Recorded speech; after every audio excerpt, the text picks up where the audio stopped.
Hello dear student, welcome once again in our class. सबको good evening. कैसे हो आप सब? बढ़िया हो? ठीक ठाक।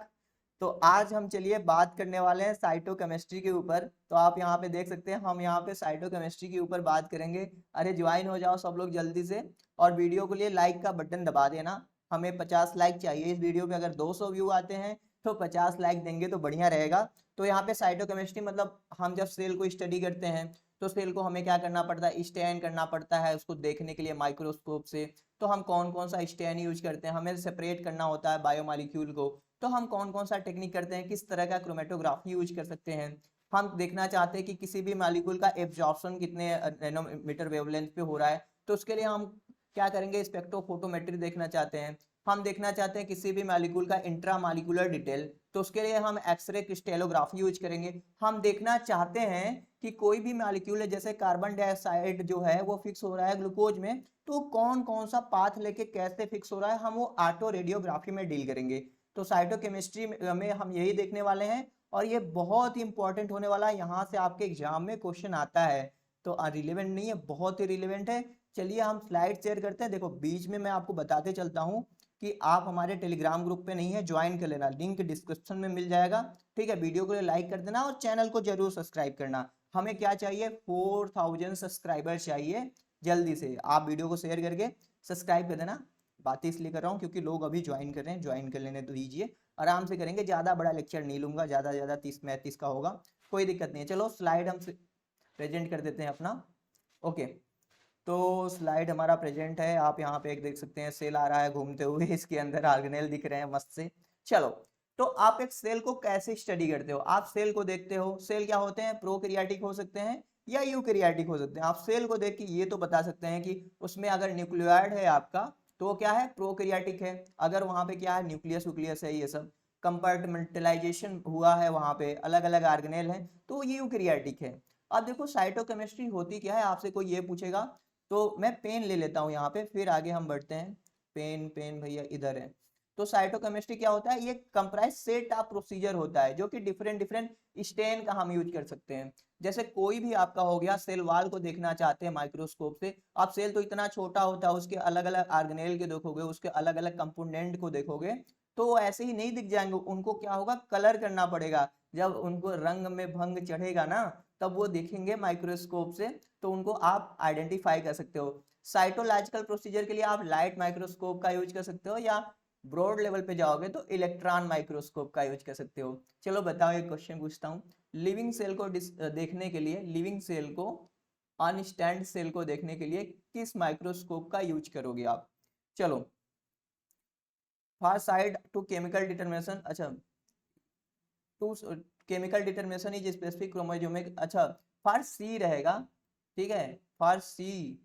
ठीक है, तो chemical determination is specific chromosomic agent are use. देखो अलग अलग कंपोनेंट होते हैं, आपका सेल वाल है, ठीक है, सेल वाल में अलग अलग चीज है, जैसे पेक्टिन है, लिग्निन है, सुबेरिन है, तो इसको देखने के लिए अलग अलग केमिकल लगेंगे, और वही सारे केमिकल उठ के आपके एग्जाम में आते हैं, आपसे पूछते हैं कि बताओ लिग्निन का किससे देखोगे। बैक्टीरिया का जो 1884 में क्रिश्चियन ग्राम थे, उन्होंने कौन सा टेक्निक यूज किया था, कौन कौन सा स्टेन लिया था, तो यही सारे पहले हम स्टेनिंग देखेंगे।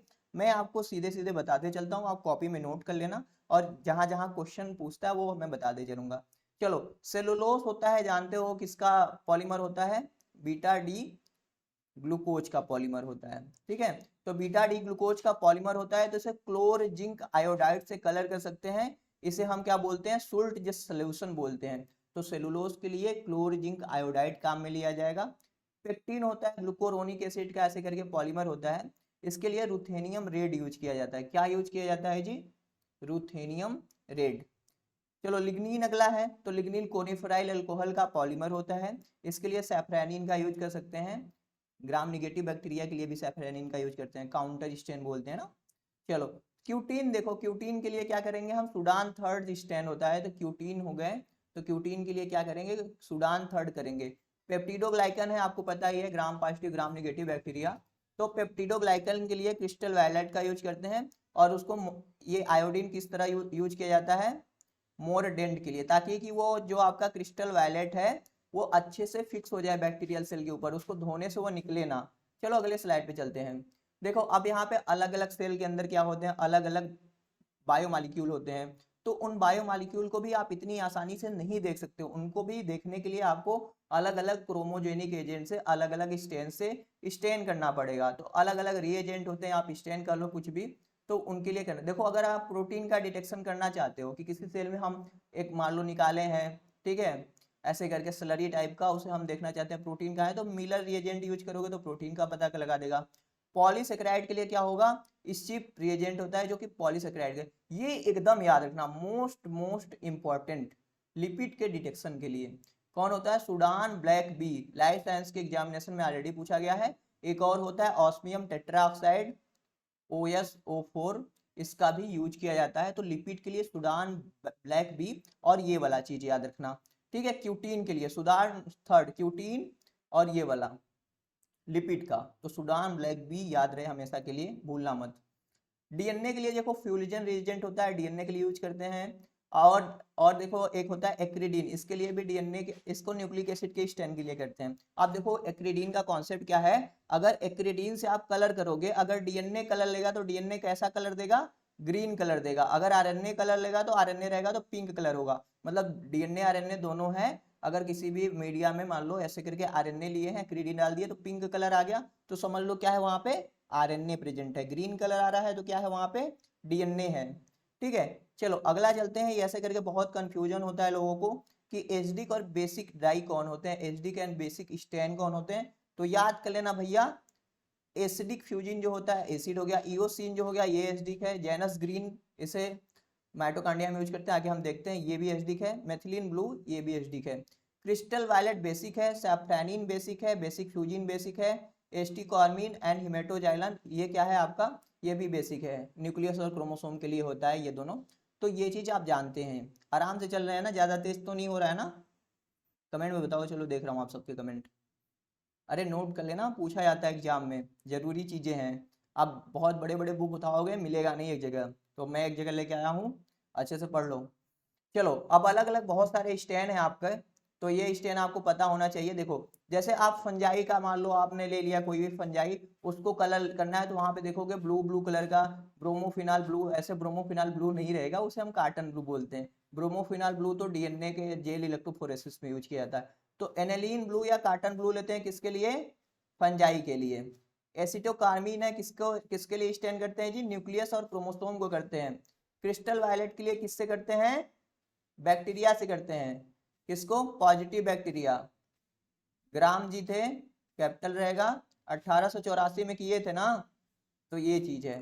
इओसिन से क्या करते हैं, साइटोप्लाज्म और सेलुलोज का। जेनस ग्रीन से क्या करते हैं, माइटोकांड्रिया से, ठीक है, जेनस ग्रीन से क्या करते हैं, माइटोकांड्रिया। वेरी वेरी इंपॉर्टेंट, ठीक है, Janus green is very very important, ये याद करना, जेनस ग्रीन जो है वो माइटोकांड्रिया से करेगा। फास्ट ग्रीन या इसे हम और कुछ बोल सकते हैं लाइट ग्रीन, ठीक है, इसे हम क्या बोलते हैं, लाइट ग्रीन, साइटोप्लाज्म और सेलुलोज को ये भी कर सकता है। आयोडीन सोल्यूशन जो होता है ये स्टार्च को कर सकता है, ठीक है। सुल्ट सोल्यूशन देखो हमने वहां पे बताया था, सुल्ट सोल्यूशन का यूज लिग्निन के स्टैनिंग में, क्यूटीन की स्टैनिंग में, सुबेरिन के लिए, सेलुलोज के लिए और स्टार्च के लिए किया जा सकता है। तो ये याद रखना। ये देखो मेलेकाइट ग्रीन है ना, इस किसके लिए, इंडोडर्मिस के लिए, हमेशा याद रखना कि इंडोडर्मिस के लिए होता है ना। तो मेलेकाइट ग्रीन सेल वाल के लिए, जाइलम के लिए और इंडोडर्मिस के लिए। तो इंडोडर्मिस में किसका डिपोजिशन मिलता है जी, किसका मिलता है, सुबेरिन का, ठीक है, तो ये याद रखना। चलो आगे चलते हैं, ये याद रखना कि एज्यूर बी होता है और पायरोनिन वाई होता है, इनका किससे स्टैंडिंग कर सकते हैं, आरएनए का। एक्रीडीन से भी आरएनए का कर सकते हैं, मैंने बताया था। तो इतने सारे स्टैंडिंग है। अब हम चलो चलते हैं, एक टर्म होता है आपका, समझ में आ रहा है ना, मेटाक्रोमेसिया करके एक टर्म होता है, क्या होता है, मेटाक्रोमेसिया करके एक टर्म होता है। देखो ना क्या होता है, हमारे सेल के अंदर जो ऑर्गेनेल होते हैं, यूकैरियोटिक सेल में, प्रोकैरियोटिक सेल में, ऐसे करके, तो उनका एक स्पेसिफिक कलर होता है, लेकिन उसे अगर आप कलर कर दोगे ना, स्टेन से कलर कर दोगे तो दूसरे ही कलर के नजर आने लगते हैं। तो कलर करने पे जो ऑर्गेनेल दूसरे कलर के दिखते हैं उसे क्या बोलते हैं, मेटाक्रोमेसिया बोलते हैं। तो ये चीज याद रखना, मेटाक्रोमेसिया क्या होता है। फिर अगला है क्रोमेटोग्राफी। देखो क्या है क्रोमेटोग्राफी को आप ऐसे समझ सकते हो कि होली का समय है, ठीक है, अलग अलग कलर है, ठीक है, लाल पीला नीला हरा सारे एक में मिक्स हो गए, ठीक है। अब मिक्स हो गया, आप परेशान, वो बन गया ब्लैक कलर का। तो वही सारे मिक्सचर को आप अलग अलग करना चाहते हो कि लाल अलग हो जाए, पीला अलग हो जाए, नीला अलग हो जाए, तो कलर के मिक्सचर को सेपरेट कर सकते हैं क्रोमेटोग्राफी टेक्निक से।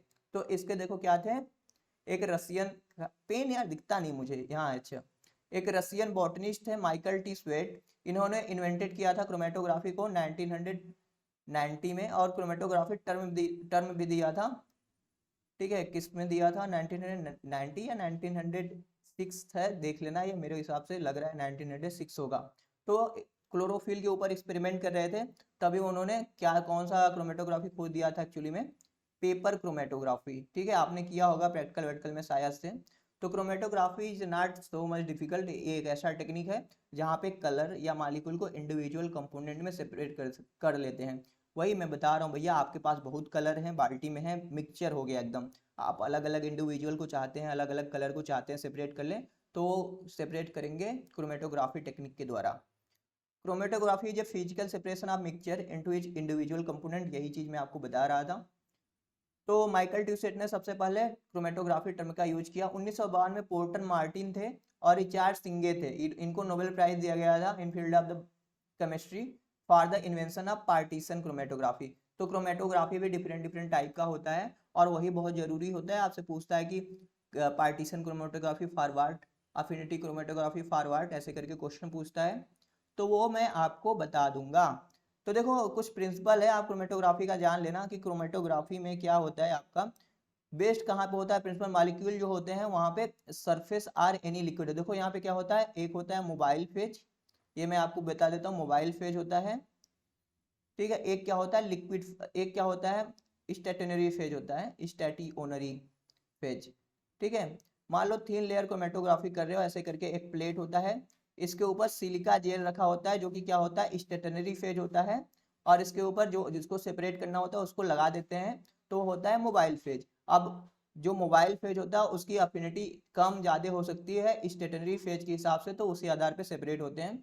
तो यही चीजें देखो यहाँ पे क्या क्या है, स्टेशनरी फेज है, मोबाइल फेज है, और सेपरेटेड मॉलिक्यूल है। तो यही चीज होता है, आपको डिटेल में आगे जब CSI या नेट का तैयारी करोगे तो अलग अलग टाइप के जो क्रोमेटोग्राफी आप देख रहे हैं यहाँ पे, इनको कैसे ये काम करते हैं इसको आपको पढ़ना होगा। लेकिन यहाँ पे आपको क्या सीखना है कि ये क्रोमेटोग्राफी टेक्निक है, किसके लिए यूज किए जाते हैं, इतना आपके लिए बहुत जरूरी होता है।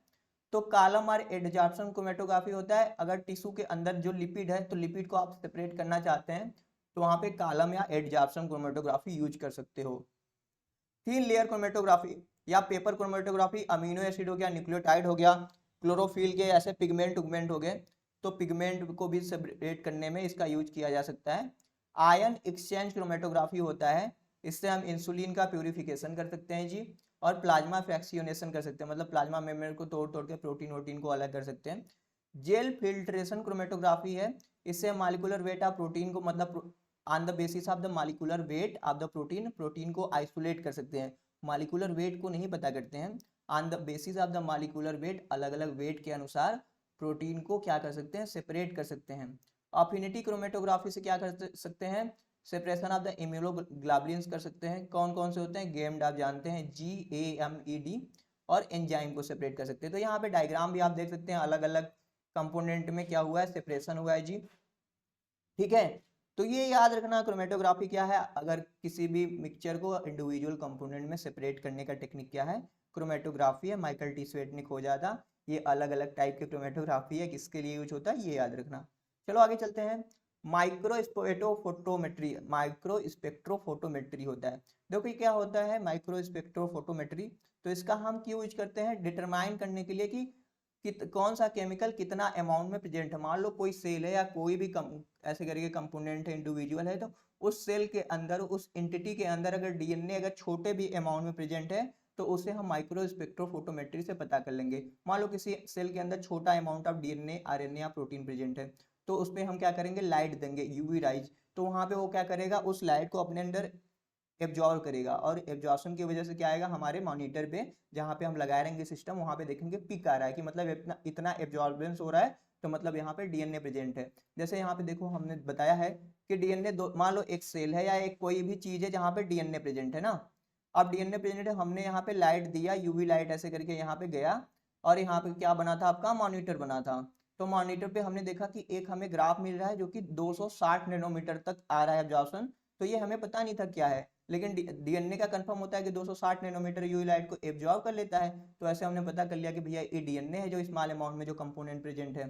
तो यही है, ये प्रिंसिपल इसी पे बेस्ड है कि हर कोई भी कंपोनेंट हो, कोई भी मैक्रो मॉलिक्यूल हो या माइक्रो मॉलिक्यूल हो, वो specific amount of the light, wavelength of light को अपने अंदर सोखता है, एब्जॉर्ब करता है, और उसी आधार पे मॉनिटर पे पिक बनता है इतना इतना।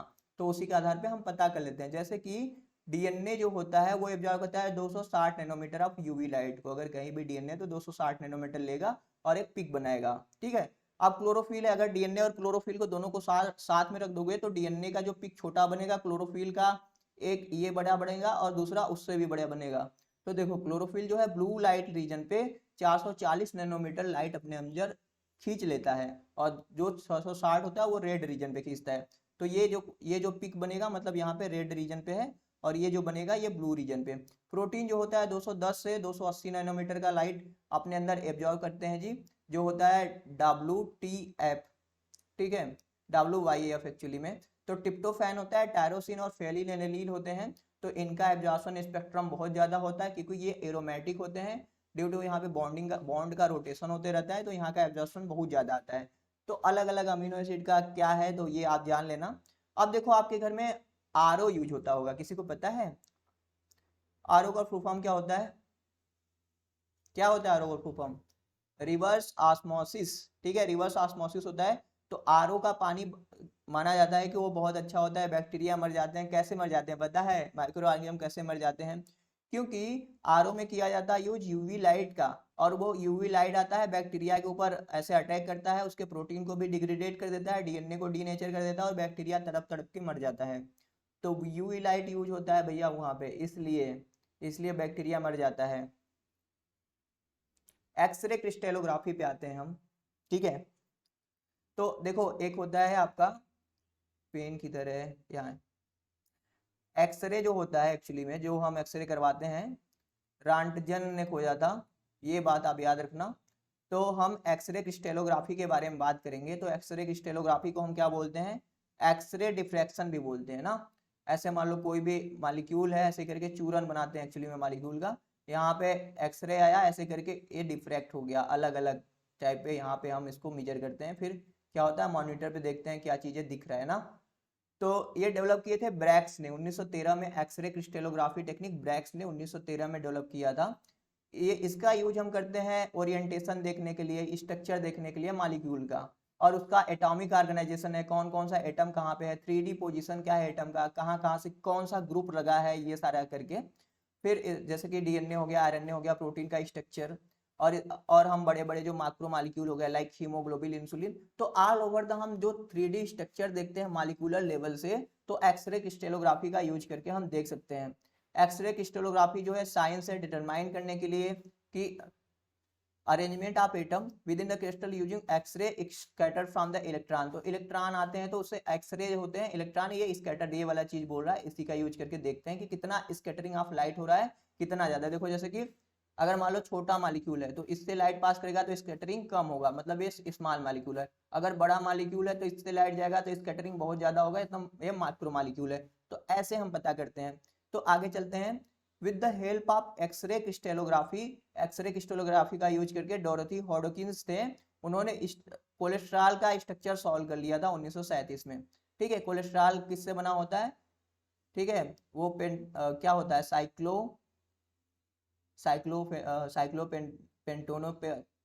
साइक्लोपेंटेनो पर हाइड्रोजन रिंग करके एक होता है, 17 कार्बन न्यूक्लियस होता है ना, देख लेना क्या नाम होता है, वो कोलेस्ट्रॉल होता है, एस्ट्रोजन कोलेस्ट्रॉल ये सब सारे कॉमन होते हैं।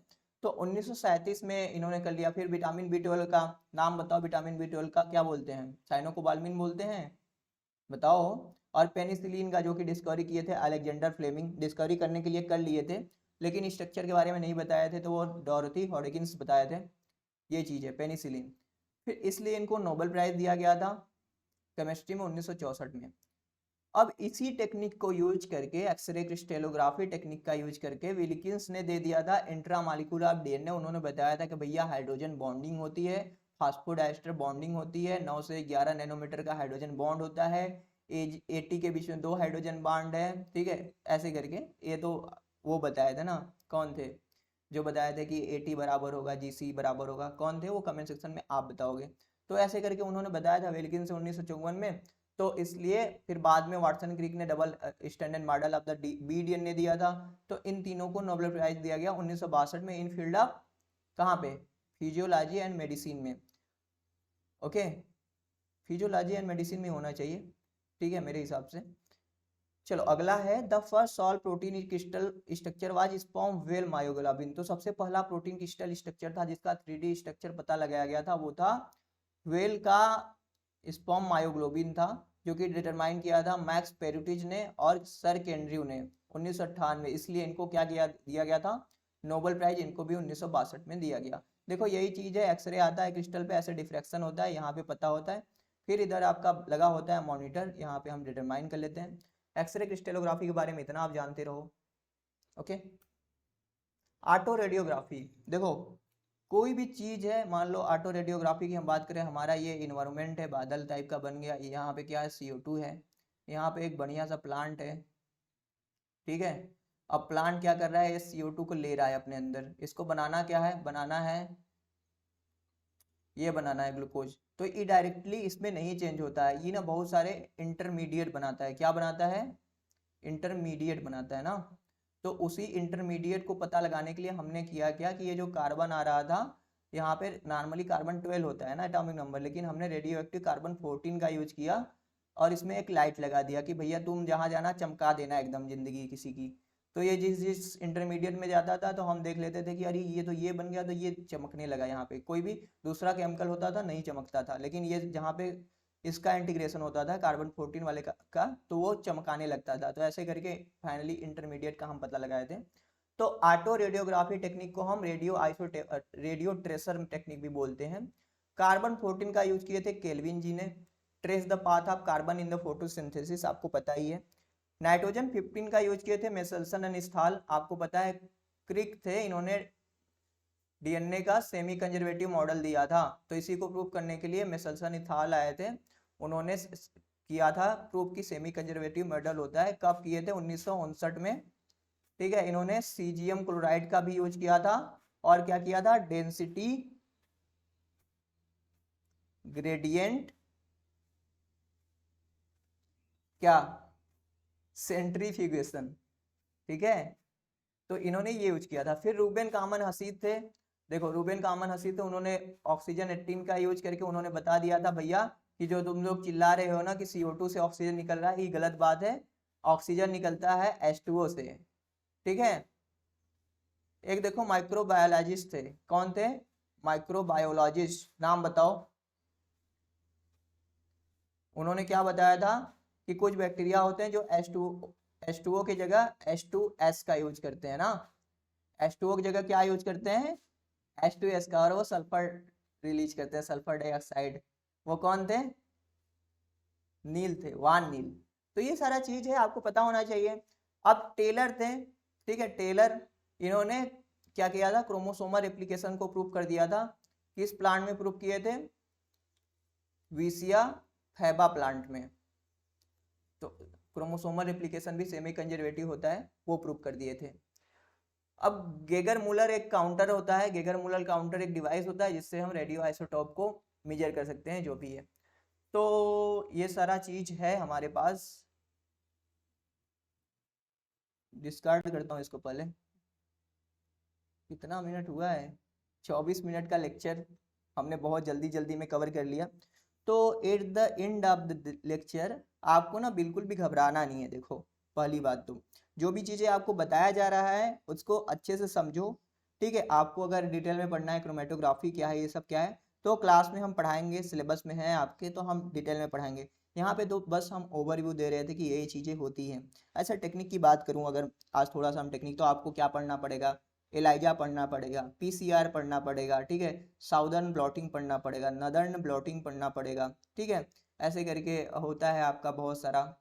इन विट्रो हाइब्रिडाइजेशन पढ़ना पड़ेगा, फिश पढ़ना पड़ेगा थोड़ा सा, FISH fluorescence in vitro hybridisation आपको पढ़ना पड़ेगा थोड़ा सा। CRISPR-Cas9 के बारे में, जीन एडिटिंग के बारे में, आपको थोड़ा सा पढ़ना पड़ेगा freeze fracture technique of the cell membrane के बारे में, ठीक है। आपको पढ़ना पड़ेगा fluorescence recovery after photobleaching, ठीक है। मैं पढ़ाऊंगा, आप सबको समझ में आएगा, बिल्कुल चिंता मत करना। तो धीरे धीरे हम आगे बढ़ रहे हैं अपने क्लास में। देखो हमारा कोर्स भी चल ही रहा है, ठीक है। कोर्स के बारे में हमने आपको बताया ही है। तो कोर्स ज्वाइन करना है तो ज्वाइन कर लो, और बहुत लोग यहाँ पे ज्वाइन है। इसका पीडीएफ मैं आपको अवेलेबल करा दूंगा जो ऑलरेडी कोर्स में है। आप बाद में आते हैं तो आपको मिल जाएगा। ओके, तो चलता हूँ मैं, आप सबसे मिलूंगा किसी और नेक्स्ट वीडियो में किसी और नए टॉपिक के साथ। Thank you for watching this video.